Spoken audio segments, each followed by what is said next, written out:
there's something you mentioned earlier about focusing on African founders and focusing, like obviously building this cohort of African investors. What do you think how do you think that will impact like the tech startup scene? It's already started, so the reason, one of the bigger reasons, we can't blame everything to the structure, right? But one of the bigger reasons Africa will always continue to be poor is if you look at the things we're producing, who owns those factories, right?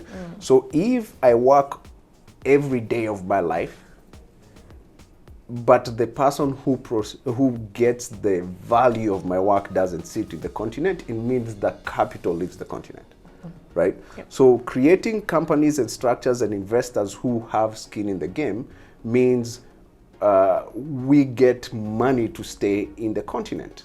And you're starting to find out right now some of the biggest or fastest growing investors are people we know who've gotten money from exiting some of the investments they've done in tech.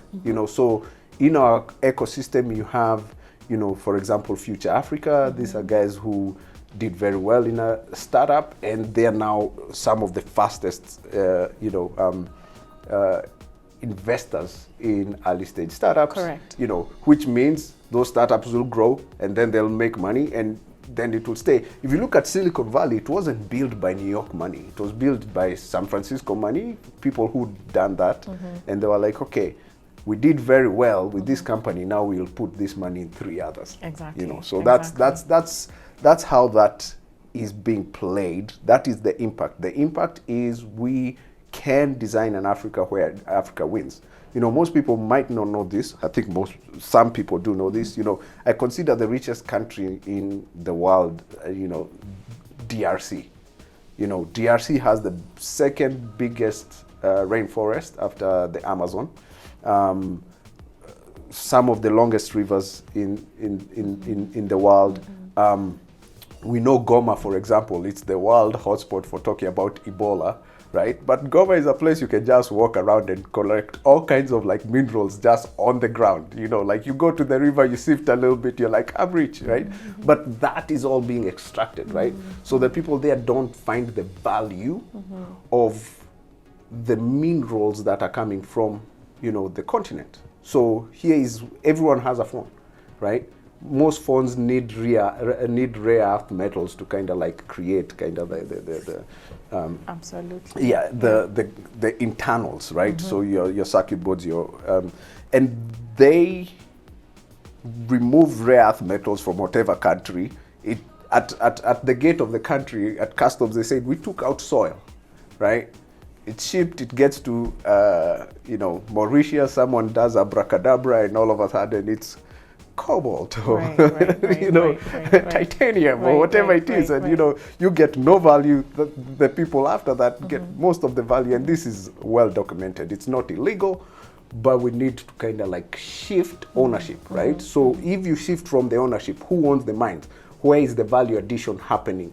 What are you doing with your revenue authorities and your customs to make sure you get the value of what? Tanzania is doing great with Tanzanite, so if I ever get married, I'm a failure to launch. But I think good luck finding a Tanzanite stone.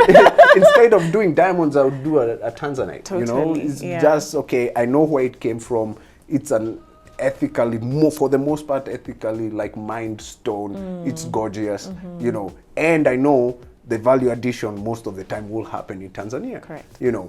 Compared to like diamond, which has been the most war. We fought all kinds of wars, and we are living in a good Africa right now because this should not be said, but people are fighting in Europe right now, and there's general peace in Africa, so we are starting to see there's a lot of work that has been done around kind of creating structures where the extraction from the continent does not keep people fighting. Exactly. Sudan is for the most part peaceful, and that is oil.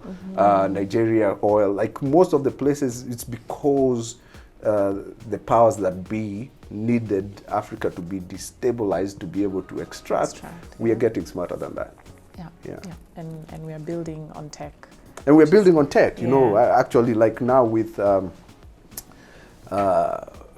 blockchain and Web3, you know, we can trace where, you know, who's making money from what, you know. I like the kid who's following all the, have you seen this? No, I haven't seen this. There's a kid in the US who's following Elon Musk and all the jets for all the billionaires. Okay. And you can tell where they are. Interesting. You know, now we should pay those kinds of minds to say, okay, this is a diamond that came from like Kajiado. Right. Where did it end up, right? Exactly, And you know, with blockchain we can do that. Yeah.